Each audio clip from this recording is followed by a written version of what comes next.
നമസ്കാരം. ഇന്നലെ ബിഗ് ബോസിന്റെ പ്രോമോ ഉണ്ടായിരുന്നു. അഭിഷേകും ജാസ്മിനും തമ്മിൽ പൊരിഞ്ഞടി സംസാരം നടക്കുന്ന ഒരു പ്രോമോ. ഓക്കെ, അപ്പോൾ ഇത് കുറച്ച് മുന്നെയാണ് ഇന്ന് ലൈവില് അതിന്റെ കംപ്ലീറ്റ് കാര്യം കാണിച്ചിട്ടുള്ളത്. അപ്പോൾ അത് കംപ്ലീറ്റ് സംഗതിയാണ് നമ്മളിന്ന് ഡിസ്കസ് ചെയ്യാൻ പോകുന്നത്. പിന്നെ കുറച്ച് ഞാൻ അതിൽ നടന്നിട്ടുള്ള കോൺവെർസേഷൻ്റെ ചെറിയ വോയിസ് കൂടി ഉണ്ട്. ആ വോയിസും കൂടി നമ്മളിവിടെ പ്ലേ ചെയ്യാം. ഓക്കെ, അതായത് ജയിൽ നോമിനേഷൻ്റെ കാര്യം പറഞ്ഞ സമയത്ത് ജയിലിലേക്ക് നോമിനേറ്റ് ചെയ്തപ്പോൾ ഒരു ടൈ വന്നു. അതായത് നോറേനെയാണ് ജയിലിലേക്ക് നോമിനേറ്റ് ചെയ്തത്. നോറയുടെ കൂടെ ഇപ്പോൾ ഫൈനലി ഇപ്പോൾ അഭിഷേകിന് നോറേനെയാണ്. അപ്പോൾ നോറയുടെ കൂടെ മറ്റാളെയും കൂടി ജയിലിലേക്ക് സെലക്ട് ചെയ്യാൻ വന്ന സമയത്ത് അതിൽ അഭിഷേകും ശ്രീതും തമ്മിൽ ടൈ വന്നു. ഓക്കെ, അഭിഷേകും ശ്രീതും തമ്മിൽ ടൈ വന്ന സമയത്ത് സ്വാഭാവികമായിട്ടും സിജു ആണ് അതിനുള്ള സ്റ്റാർട്ട് ചെയ്തത്. അഭിഷേകിനെ ജയിലിലേക്ക് നോമിനേറ്റ് ചെയ്യാനുള്ള റീസൺ, അതായത് ഇതിൽ ആരെ സെലക്ട് ചെയ്യണം എന്നുള്ളതിന് അവരൊരു എക്സ്പ്ലനേഷൻ കൊടുക്കണം. അതായത് എന്നെ ജയിലിലേക്ക് വിടാതിരിക്കാൻ എന്ത് കാരണങ്ങൾ കൊണ്ടാണ് വിടാതിരിക്കുന്നതെന്ന് എക്സ്പ്ലനേഷൻ കൊടുത്ത സമയത്ത് അഭിഷേക് കുറച്ച് കാര്യങ്ങൾ സംസാരിച്ചതിന് അഗെയിൻസ്റ്റ് ആയിട്ട് സിജു ആണ് ഈ ഒരു സംസാരം സ്റ്റാർട്ട് ചെയ്തത്. പ്ലസ് അതിൻ്റെ കൂടെയാണ് ജാസ്മിനും കയറി സംസാരിക്കുന്നത്. ഇവരൊക്കെ അഭിഷേകിന്, അതായത് ജാസ്മിൻ അറിയാലോ, ജാസ്മിൻ പൊതുവെ അഭിഷേകിനോട് ചെറിയൊരു ഇതിൽ നിൽക്കുകയാണ്. അപ്പോൾ ഇന്നലെ അവർ പിന്നെ പുറകെ നടന്ന് സംസാരിച്ചതിൻ്റെ വിഷയത്തിൻ്റെ ബാക്കി ഈ ഒരു സിറ്റുവേഷൻ വന്ന സമയത്ത് ജാസ്മിൻ എടുത്തിടുകയുണ്ടായത്. ഇത്രയും ദിവസത്തിൽ ബിഗ് ബോസിൽ കണ്ടതെന്ന് വെച്ചാൽ ജാസ്മിൻ എന്തെങ്കിലും സംസാരം തുടങ്ങിക്കഴിഞ്ഞാൽ ജാസ്മിനോട് നല്ല അടിപൊളി രീതിയിലായിട്ട് അടിച്ച് സംസാരിച്ച് നിൽക്കാനുള്ള ഒരു വ്യക്തി അതിനുള്ളിൽ ഉണ്ടായിരുന്നില്ല. ഓക്കെ, പക്ഷേ അത് ഇന്ന് മറിച്ച് തിരുത്തി പ്രൂവ് ചെയ്തിരിക്കുകയാണ് അഭിഷേക്. സീരിയസ് ആയിട്ട് ഞാൻ പറയട്ടെ, അഭിഷേകിനെ ഫസ്റ്റ് വന്ന സമയത്ത് അവൻ യെല്ലോ കാർഡ് അടിച്ച് ഇരുത്തി എന്നല്ലാതെ അത് കഴിഞ്ഞതിന് ശേഷം അഭിഷേകിൻ്റെ ഭാഗത്തുനിന്ന് അഭിഷേകിൻ്റെ ക്യാരക്ടർ വെച്ച് ഒരാളുടെ ക്യാരക്ടറിലല്ലേ കളിക്കുക, അല്ലാണ്ട് അതിങ്ങനെ ബാക്കിയുള്ള വേറെ ഞാൻ ആൾക്കാരെ പേരെടുത്ത് പറഞ്ഞില്ല. അതുപോലെ ഫേക്കായി കളിക്കാൻ പറ്റുമോ? അഭിഷേകിൻ്റെ ഇതുപോലെ ആവശ്യമില്ലാത്ത വള്ളി കേസുകളൊന്നും പിടിക്കാറില്ല. അവൻ അത്യാവശ്യം പിടിച്ചു കഴിഞ്ഞാൽ നല്ല സ്ട്രോങ് ആണെന്നുള്ളത് ഇന്ന് ജാസ്മിൻ്റെ കേസിൽ മനസ്സിലായി. കാരണം അക്ഷരാർത്ഥത്തിൽ ജാസ്മിൻ എന്ന് അടിച്ചൊതുക്കി. ഇത് അടിച്ചൊതുക്കി എന്നുള്ളത് തോന്നാതിരിക്കുക ജാസ്മിൻ്റെ അന്തം വിട്ട മുല്ലപ്പൂ ഫാൻസിന് മാത്രമാണ് കേട്ടോ. അല്ലാതെ ഒരുവിധം ന്യൂട്രലായിട്ട് നിൽക്കുന്നവർക്കാണെങ്കിലും അല്ലെങ്കിൽ മറ്റുള്ള കണ്ടസ്റ്റൻസിന് ആരെ സപ്പോർട്ട് ചെയ്യുന്നവർക്കാണെങ്കിലും വളരെ ക്ലിയർ ആയിട്ട് മനസ്സിലാവുന്നതാണ്. അതായത് ജാസ്മിനെ അക്ഷരാർത്ഥത്തിൽ ഒന്നും സംസാരിക്കാൻ പറ്റാത്ത രീതിയിൽ ഒരാളാക്കിയിട്ടുണ്ടെങ്കിൽ അത് അഭിഷേകാണ്. ഞാനിതിൻ്റെ ഈ വോയിസ് ക്ലിപ്പ് ഇവിടെ ജസ്റ്റ് ഒന്ന് പ്ലേ ചെയ്യാം. അത് കഴിഞ്ഞ ശേഷം നമുക്ക് സംസാരിക്കാം കേട്ടോ. അയ്യോ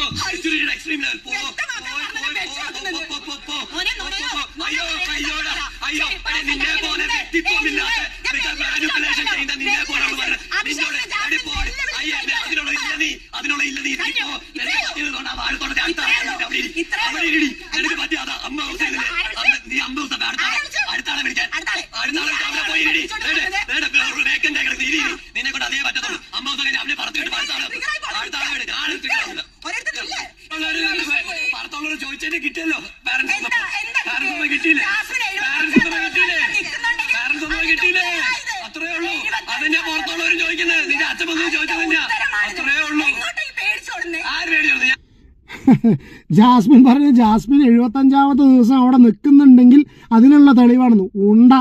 കറക്റ്റായിട്ട് അഭിഷേക് കുറച്ച് അവൻ സംസാരിച്ചില്ലെങ്കിലും അവൻ കാര്യങ്ങൾ നല്ല അടിപൊളിയായിട്ട് പറഞ്ഞ് ജാസ്മിന് ഉത്തരം മുട്ടി. ഓൺ ദ സെയിം ടൈം ഒരു കാര്യം കൂടി പറയണം, ജാസ്മിൻ്റെ സ്ഥാനത്ത് വേറെ ഏതൊരാളാണെന്നുണ്ടെങ്കിലും ഇനിയിപ്പോൾ ജെൻഡറും കാര്യങ്ങളും പറയല്ല, അവിടെ ബാക്കിയുള്ള പെണ്ണുങ്ങളിൽ ആരെങ്കിലും ആണെന്നുണ്ടെങ്കിലും ഒരു കാരണവശാലും നോറയ്ക്കാണെങ്കിൽ 10 വട്ടം പോയി കരഞ്ഞിട്ടുണ്ടാവും. അതൊരു സത്യമാണ്. കാരണം അവൾ അവിടെയും പിടിച്ചു നിന്ന് പിന്നാലെ പുറകെ നടന്ന് നാറിയിട്ടാണെങ്കിലും ചമ്മിയിട്ടാണെങ്കിലും ഉത്തരം മുട്ടിയിട്ടാണെങ്കിലും പുറകെ നടന്ന് മാക്സിമം ട്രൈ ചെയ്ത് നോക്കി.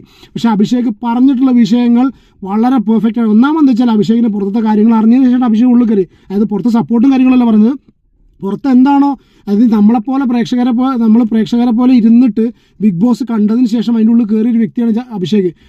വളരെ ക്ലിയർ ആയിട്ട് പറഞ്ഞു, പോയി അവിടെ വാഴത്തോട്ടത്തിലിരുന്നോ, നിന്റെ ഒരാൾ ഓൾറെഡി ഗബ്രീനെ പറഞ്ഞയച്ച കാര്യം അത്ര കൃത്യമായിട്ട് പറഞ്ഞു. അതായത് അൻബോസ് നിർത്തി അവനെ പറഞ്ഞയച്ചില്ലേ, അവനെ പറഞ്ഞയച്ച അതുപോലെ അടുത്ത ആളെ നീ നോക്കിക്കോ എന്നാണ് അവിടെ ജാസ്മിനോട് പറഞ്ഞിട്ടുള്ളത്. അതുമാത്രമല്ല, പ്രേക്ഷകർ വന്നിട്ട് ഇവരുടെ പാരൻസ് വന്നിട്ട് പുറത്തുനിന്നുള്ള ആൾക്കാർ വന്നിട്ട് പറഞ്ഞതിന് ഓൾറെഡി അതിനുള്ളിൽ തന്നെ ഇതിനുള്ള ഡിസ്കഷനും പരിപാടിയും കാര്യങ്ങളൊക്കെ ഉണ്ടായിട്ടുണ്ട്.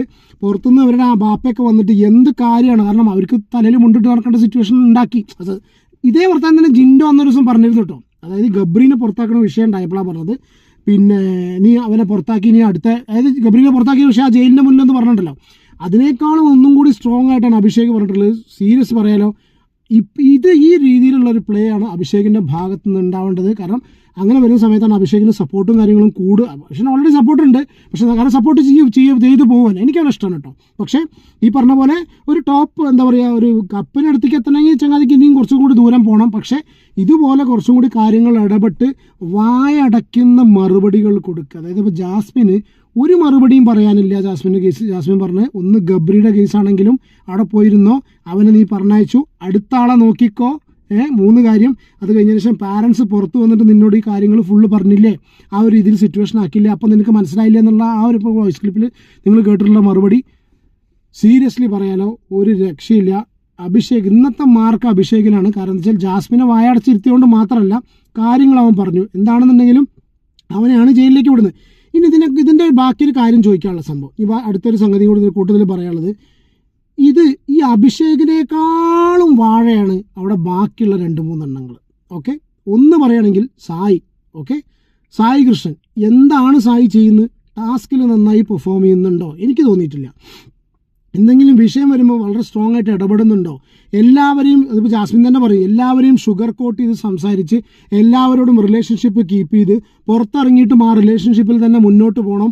ഒരു നല്ല രീതിയിൽ നല്ല എന്താ പറയുക, ഒരു അവൻ്റെ ഐഡൻറ്റിറ്റിയും ഫേസും കാര്യങ്ങളൊക്കെ പ്രൊട്ടക്റ്റ് ചെയ്ത് നന്നാക്കിയിട്ട് മുന്നോട്ട് കൊണ്ടുപോകണം എന്നൊരു ചിന്തയിൽ പോകുന്ന സായിയാണ് ഒരാൾ. സായിനെ നോമിനേറ്റ് ചെയ്യുന്നില്ല. രണ്ടാമത്തെ കേസ് അർജുൻ. ഇത്രയും ദിവസങ്ങളായിട്ട് അർജുൻ അർജുൻ ശ്രീധുവിൻ്റെ വാല് പോലെ നടക്കുകയാണ്. അർജുൻ ശ്രീധുവിൻ്റെ വാല് പോലെ നടന്ന് ആ ഒരു കോംബോ ഉണ്ടാക്കണം. എന്നാൽ എന്തെങ്കിലും പറഞ്ഞാൽ അവൻ മനസ്സിലാവുമോ? അതുമില്ല. ഈ ഒരു സംഗതി ഇങ്ങനെ നടക്കല്ലാതെ എന്തെങ്കിലും ഒരു സംഗതി അവൻ ചെയ്യുന്നുണ്ടോ? എനിക്ക് ആണറിയാം. ഈ 2 എണ്ണങ്ങൾ എടുത്തു പറയാതെ വയ്യ. പിന്നെ അഭിഷേകിൻ്റെ അപ്പുറത്ത് ശ്രീധുവാണ് ജയിലിലേക്കുള്ള നോമിനേഷന് വേണ്ടി നിന്നിട്ടുള്ളത്. അത് വളരെ ക്ലിയർ ആയിട്ട് അൻസിബയൊക്കെ പറഞ്ഞു കേട്ടോ. അൻസിബാണെങ്കിലും ഋഷി ആണെങ്കിലും ഒക്കെ സപ്പോർട്ട് ചെയ്ത് പറഞ്ഞു ശ്രീധുവിനെയാണ് അവർ ജയിലിലേക്ക് നോമിനേറ്റ് ചെയ്യുന്നുള്ളത്. എനിക്കും അതേ അഭിപ്രായം തന്നെയാണ്. കാരണം ശ്രീധുവാണ് അഭിഷേകിൻ്റെ അപ്പുറത്ത് നിൽക്കുന്നത്. ജസ്റ്റ് ഒന്ന് ആലോചിച്ച് നോക്കൂ. എൻ്റെ ഒരു പേഴ്സണൽ ഒപ്പീനിയൻ പറയാം. അഭിഷേക് ഇപ്പോൾ ശ്രീധു എന്ത് കോണ്ടന്റാണ് ശ്രീധു അവിടെ തരുന്നതെന്ന് അറിയില്ല. ഈ രാത്രിയിലുള്ള ഇവനെ എന്താ പറയുക, അർജുനായിട്ട് ഈ ഒരു കോംബോ കളിക്കല്ലാതെ യാതൊരുവിധ കോണ്ടന്റും അവിടെ ശ്രീധു കൊടുക്കുന്നില്ല ബിഗ് ബോസിന് വേണ്ടിയിട്ട്. അപ്പോൾ അതൊക്കെ വെച്ച് നോക്കുന്ന സമയത്ത് അഭിഷേക് എനിക്ക് ആ ചങ്ങാതിനെ ഇഷ്ടമാട്ടോ. ഞാൻ അവനെ ഇഷ്ടമായിട്ട് ഇനിയിപ്പോൾ അവനെ സപ്പോർട്ട് ചെയ്ത് പറയില്ല. പക്ഷേ ഇന്നത്തെ വിഷയത്തിൽ ജയിലിലേക്ക് വിടേണ്ടത് ഒരിക്കലും അഭിഷേകിനെ ആയിരുന്നില്ല. അതിന് എന്താ പറയുക യോഗ്യരായിട്ടുള്ളവർ വേറെയുണ്ട്. പിന്നെ ഇനിയിപ്പോൾ സിജോൻ്റെ കേസ് എടുക്കുകയാണെങ്കിലും ഇത്രേ പറയാനുള്ളൂ. സിജോ ഇത് ഇരുന്ന് പ്ലാൻ ചെയ്യാന്നല്ലാതെ എന്ത് കോണ്ടന്റ് അവൻ തരുന്നത്? അവൻ വലിയ കാട്ടുതീയാണ് അതാണെന്നൊക്കെ പറയുന്നുണ്ട്, പക്ഷെ അവനൊന്നും തരുന്നില്ല. പിന്നെ കഴിഞ്ഞ 2 ആഴ്ച നോക്കുകയാണെങ്കിൽ ജിൻഡോയുടെ ഒരു കോണ്ടന്റോ ഒരു സംഗതികളോ പുറത്തേക്ക് വരുന്നില്ല. ജിൻഡോ ഒന്നും ചെയ്യാതിരിക്കുന്ന വ്യക്തിയാണെന്ന് എനിക്ക് തോന്നുന്നില്ല. ജിൻഡോയുടെ അധികം വിഷ്വൽസും പുറത്തേക്ക് വരുന്നില്ല. അപ്പോൾ ഇതെന്താ സംഭവം എന്ന് മനസ്സിലാവുന്നില്ല. എന്താണെന്നുണ്ടെങ്കിലും ഇതാണ് ലൈവ് അപ്ഡേറ്റ്. ഇന്നിപ്പോൾ ഈ പ്രൊമോയിൽ കണ്ടിട്ടുള്ള ഫൈറ്റ് ഇതാണ്. അഭിഷേക് സീരിയസ്ലി 1 ലൈനർ പറയുകയാണെന്നുണ്ടെങ്കിൽ ജാസ്മിനെ പൊളിച്ചടക്കി, ജാസ്മിനെ തേച്ചൊട്ടിച്ചു എന്ന് വേണമെങ്കിൽ പറയാം. അത് മാത്രം. കാരണം കുറേ സംസാരിക്കലല്ല, നമ്മൾ കറക്റ്റായിട്ടുള്ള പോയിന്റ്സ് 1, 2, 3, 4 പറഞ്ഞാൽ മതി. അതോടുകൂടി പരിപാടി അവിടെ എന്താ പറയുക കൺവേ ആയി കിട്ടും.